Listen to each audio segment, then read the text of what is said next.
The festival that ended hen and cockroach friendship. The bond between hen and cockroach. The unlikely friends. In a small compound on the edge of Calabar, where the air smelled of roasted fish and fresh palm wine, lived Hen, proud yet humble, and Cockroach, small but clever. The two were the strangest of friends. Hen was the daughter of a long line of market traders, known for her neat habits and tidy home. Cockroach, on the other hand, loved to roam the darkest corners, slipping into kitchens to borrow bits of food. Despite their differences, they shared meals under the mango tree, told moonlit stories, and helped each other in ways only true friends could. Villagers laughed, saying, "If Hen and Cockroach can be friends, then maybe rain and fire can dance together." The festival announcement.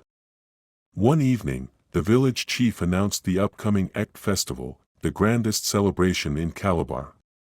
Drums would thunder, dancers in colorful raffia skirts would leap in rhythm, and every home was expected to prepare a feast. The chief declared, "Let every family bring a dish that will make the ancestors smile."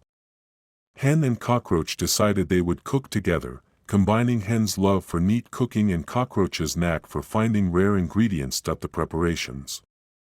Gathering ingredients. Hen swept her compound, humming as she gathered peppers, yam, and palm oil. Cockroach promised to bring a secret spice from the chief's kitchen, a spice so fragrant it could make even a frowning elder lick his lips. But Cockroach had a habit of disappearing for hours, and Hen worried he might get distracted. The first misunderstanding. When Cockroach finally returned, he brought not the spice, but a strange fermented seed. Hen wrinkled her beak. "This smells like a goat's secret," she said. Cockroach laughed. "Trust me, when it cooks, the smell will dance into every nose." Hen reluctantly agreed, hiding her doubts under a polite smile. The festival day. Cooking together on the morning of the festival, the village air was alive with drumming.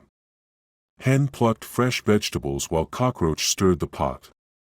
But as the food simmered, Hen noticed Cockroach slipping tiny morsels into his pocket. "Are you stealing from our own dish?" Hen asked. Cockroach grinned. "I'm just tasting, for safety." Hen bit back her irritation. The disaster. When it was time to present their dish, Hen carried the pot proudly into the festival square. But as soon as the chief lifted the lid, a foul smell rose into the air. The fermented seed had overpowered every other flavor. The chief's face twisted. Children ran away holding their noses. Hen's feathers burned with shame. Cockroach whispered, "It's not that bad." Hen snapped, "Not that bad. We've embarrassed ourselves before the whole village." The breaking point. Public humiliation. The other animals began to tease them. Goat bleat. "Next time, maybe Cockroach should cook in the dark where no one can smell it." Hen glared at Cockroach, her trust crumbling. The final straw. Later that night, Hen discovered Cockroach had hidden a stash of untouched spices. He had found the rare spice after all but decided to keep it for his own family's dish. Hen's heart hardened. "From today," she declared, "you and I are no longer friends. I will chase you from my home and every home I enter." Cockroach tried to explain, but Hen's mind was made up. The eternal chase. The first chase. The next morning, Cockroach wandered into Hen's yard to apologize. But Hen, still furious, flapped her wings and pecked at him.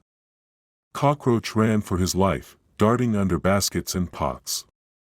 A new way of life. From that day on, whenever Hen saw Cockroach, she would chase him whether in the market, the bush, or the kitchen. And Cockroach learned to hide in the tiniest cracks, always listening for the scrape of Hen's claws.